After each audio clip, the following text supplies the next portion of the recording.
toi, Père Saint, Dieu merveilleux, Dieu bon, Dieu glorieux, éternel des armées, toi pour qui rien n'est trop difficile.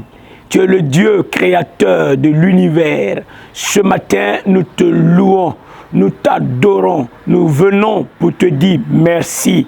Nous venons pour te dire gloire à ton nom. Parce que tu as fait des choses extraordinaires, tu as fait des prodiges, tu as fait des miracles, tu as fait des merveilles. Éternel des armées, que ton nom soit glorifié. Je veux te louer de tout mon cœur parce que tu es mon Dieu, tu es le rocher de mon salut. Je ne peux pas t'oublier.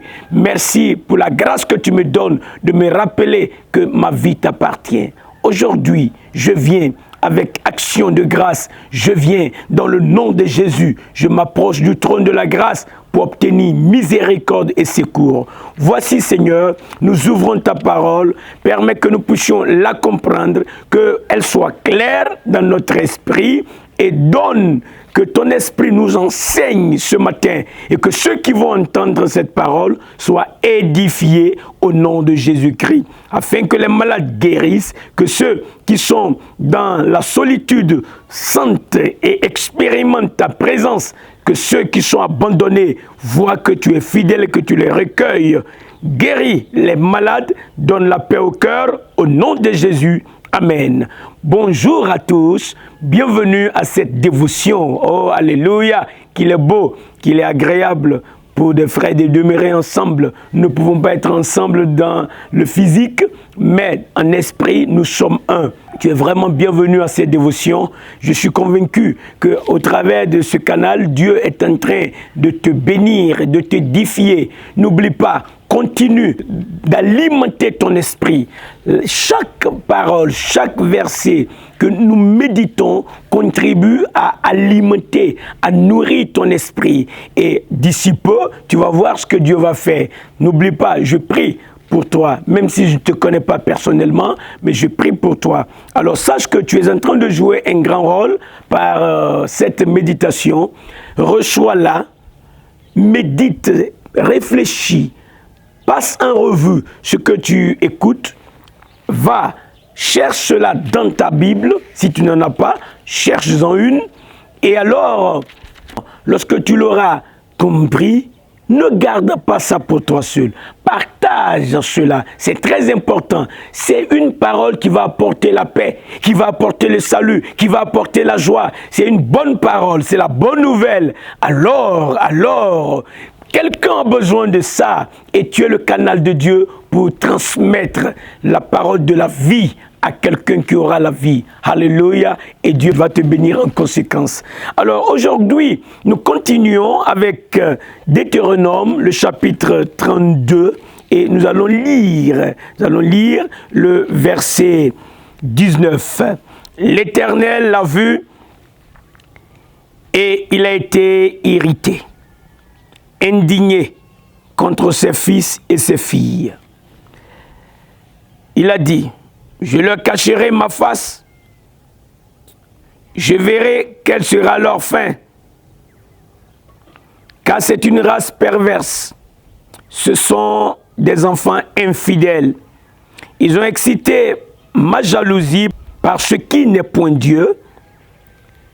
Ils m'ont irrité par leurs vaines idoles, et moi, j'exciterai leur jalousie par ce qui n'est point un peuple.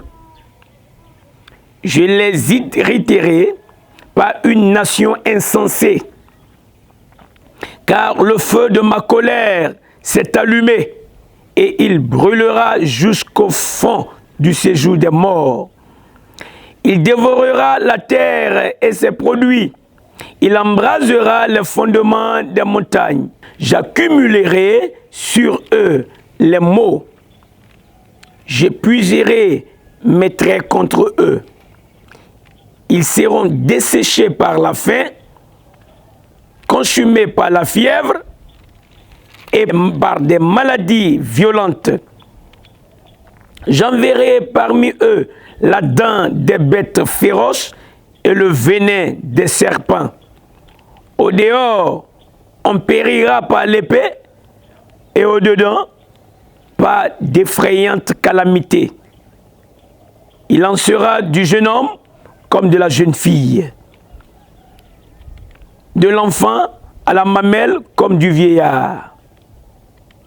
Je voudrais dire, je les emporterai d'un souffle. Je ferai disparaître leur mémoire d'entre les hommes. Voici, quand nous parcourons ces passages, nous comprenons là une grande révélation que Dieu nous donne. Que Dieu te donne l'entendement pour comprendre comment la vie fonctionne. Chaque action que tu poses a une conséquence.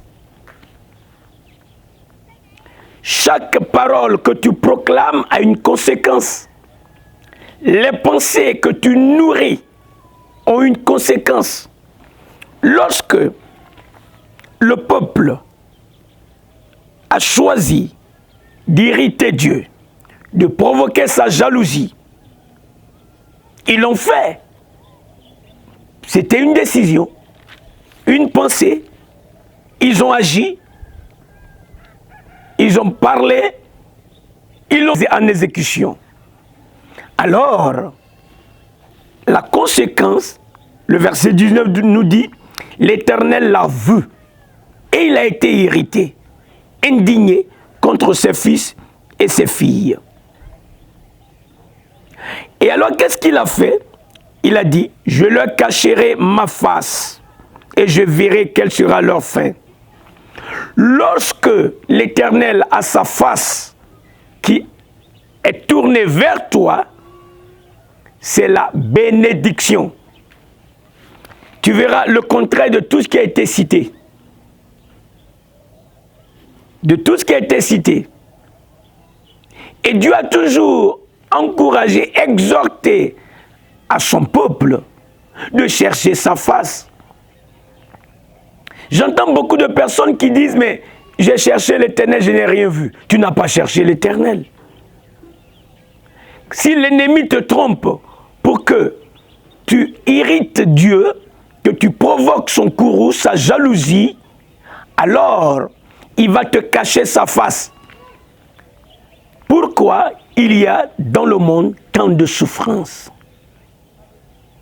Pourquoi il y a dans le monde de meurtres, de suicides?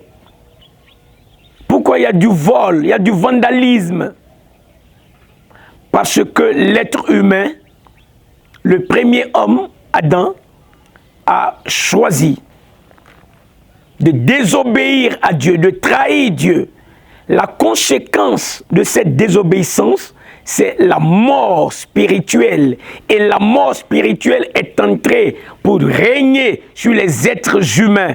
Et alors, les êtres humains font des choses comme ceci. Ce que le peuple d'Israël a fait en irritant Dieu. Aujourd'hui, écoute ceci. Il dit, j'accumulerai sur eux les maux. J'épuiserai mes traits contre eux. Ils seront desséchés par la faim, consumés par la fièvre et par des maladies violentes. J'enverrai contre eux la dent des bêtes féroces et le venin des serpents. Au dehors, on périra par l'épée, au dedans par d'effroyables calamités. Lorsque tu entends ça, tu vas dire, mais écoutez, mais pourquoi Dieu fait ceci? Mais c'est la conséquence des actions posées. Et Dieu, qui est bon, a payé le prix pour que nous ne puissions pas tomber si bas. Il a fait verser le sang de Jésus-Christ pour tes péchés, pour te faire sortir de l'oppression de Satan, de l'emprise, de la mort spirituelle et te mettre dans son royaume, dans le royaume du Fils de l'amour de Dieu. Et lorsque tu viens à Christ, tu deviens une nouvelle créature. Alors, il y a une relation qui naît entre toi et Dieu. Dieu devient ton Père céleste et toi, tu deviens son enfant. En tant qu'enfant de Dieu, ça c'est une relation père-enfant. Il est ton père, tu es son enfant. Maintenant, en tant qu'enfant de Dieu, tu as un devoir. Ton devoir, c'est de lui obéir. Lui, en tant que père, sa responsabilité, c'est de prendre soin de toi, c'est de te nourrir. Mais écoute ceci, avant que Dieu ne déclare ces choses, nous l'avons médité, Dieu a pris soin d'eux. Tu te souviens? Il dit pareil à l'aigle qui éveille sa couvée, voltige sur ses petits, déploie ses ailes, les prend, les porte sur ses plumes. L'Éternel cela conduit son peuple. L'Éternel a été suffisant. Il a empêché aux maladies de s'approcher.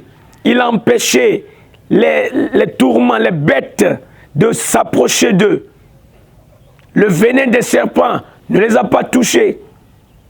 Les maux ne les ont pas touchés. Mais malgré les soins de Dieu, ils ont choisi d'être ingrats. Ils ont choisi d'oublier Dieu. Tu te souviens? On a médité hier. Il dit, tu as abandonné le rocher qui t'a fait naître et tu as oublié le Dieu qui t'a engendré. Quelle chose horrible!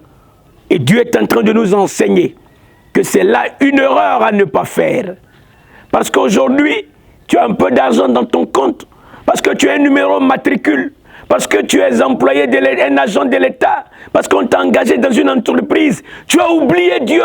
Tu ne vas même plus au culte quand le lieu de culte était ouvert. Tu n'as même plus le temps de prier Dieu. C'est dangereux. C'est très dangereux. Oubliez Dieu. Ne le fais pas. Quand tu reviens, il aura toujours les bras ouverts. Il t'attend. Aujourd'hui, si tu n'as pas encore reçu Jésus, il est le chemin, il est la vérité et il est la vie. Rester loin de Christ, abandonner Christ, c'est s'attirer sur soi ces maux, ces fléaux, ces calamités. Parce que la face de Dieu sera cachée. Et Ésaïe l'a dit, ce n'est pas parce que la main de l'Éternel écoute, ou son oreille trop dure pour ne pas écouter, ou son bras trop court pour ne pas nous secourir. Mais il dit, c'est à cause de vos péchés, vos crimes, qu'il vous a caché sa face. Aujourd'hui, si tu entends ce message, Dieu est en train de te dire, en cette fin d'année, il veut te recueillir, il veut te mettre sur ses ailes, il veut te soutenir, il veut te secourir, il veut te fortifier, il veut te garder, il veut te protéger. Mais tu as besoin de le reconnaître comme ton sauveur, Jésus-Christ, et de l'invoquer comme ton Seigneur. Et que Dieu te donne le statut d'enfant de Dieu pour qu'il y ait cette relation et que toi tu puisses garder cette communion. Alors, toi qui as reçu déjà Christ, ta responsabilité c'est de ne pas briser la communion avec Dieu. Maintiens cette communion s'il te plaît. Et toi qui n'as pas encore reçu Christ, viens maintenant. Viens, c'est maintenant le temps de Dieu. Là où tu te trouves, dis dans ta bouche, Jésus-Christ est mon Seigneur. Et comprends, entends que quand tu le dis, cela signifie que ce n'est plus Satan qui te gouverne, mais c'est Jésus qui est devenu maintenant celui qui va s'occuper de toi. Il va marcher avec toi, il va vivre avec toi, il va aller là où tu vas. Il a promis, il dit, je serai avec toi tous les jours jusqu'à la fin du monde. Alors, il deviendra celui qui va te donner sa classe de vie, qui va t'orienter dans la vie. Il va se prononcer sur ton comportement, sur ton attitude, sur ce que tu fais. Et alors, si l'ennemi s'élève contre toi, il t'a donné son nom, qui est au-dessus de tout nom, qui est excellent, le nom de Jésus. Tu peux l'utiliser. Alors, il devient ton Seigneur. Et il a fait quelque chose, je te l'ai déjà dit, n'oublie pas, il est mort pour tes péchés. Il a été enseveli, il est descendu dans l'enfer. Le troisième jour, il est ressuscité. Accepter Jésus, c'est accepter la vie. Accepte la vie et tu verras la gloire de Dieu.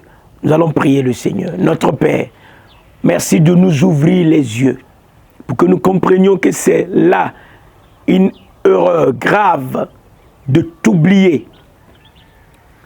Quand tu as dit tu es avec nous, même si nos yeux ne voient rien, nous devons continuer dans cette communion. Aide tous ceux qui ont reçu Christ à revenir et à marcher dans l'intégrité, dans la communion avec toi. Et ceux qui ne te connaissent pas, mon Dieu, permets qu'ils saisissent cette occasion pour te recevoir, afin que ces calamités, ces fléaux, ces maladies soient éloignés au nom de Jésus-Christ. Père, étends ton bras. Et ceux qui sont malades, aie compassion de Père Saint. Et retire-les des mains de la maladie. Détruis la maladie en eux. Au nom de Jésus-Christ. Ceux qui sont affamés, fortifie-les en pourvoyant leurs besoins. Merci d'être notre appui, notre refuge, notre secours qui ne manque jamais de la détresse dans le nom de Jésus-Christ. Amen. Merci à chacun pour prendre du temps pour voir cette dévotion, pour l'écouter. Tu sais, Dieu compte avec toi. Ce temps que tu as pris pour suivre cette dévotion, pour t'abonner à cette chaîne, je prie que ce temps, le Seigneur puisse te bénir pour ça. Et alors, nous verrons demain, par la grâce du Seigneur, avec un autre sujet très intéressant et un autre passage que Dieu va utiliser pour nous édifier. N'oublie pas de partager ces vidéos pour que quelqu'un soit béni. L'objectif, c'est que nous soyons bénis. Tu sais, nous sommes la famille de Dieu. Que Dieu te bénisse. Merci beaucoup de participer à cette dévotion.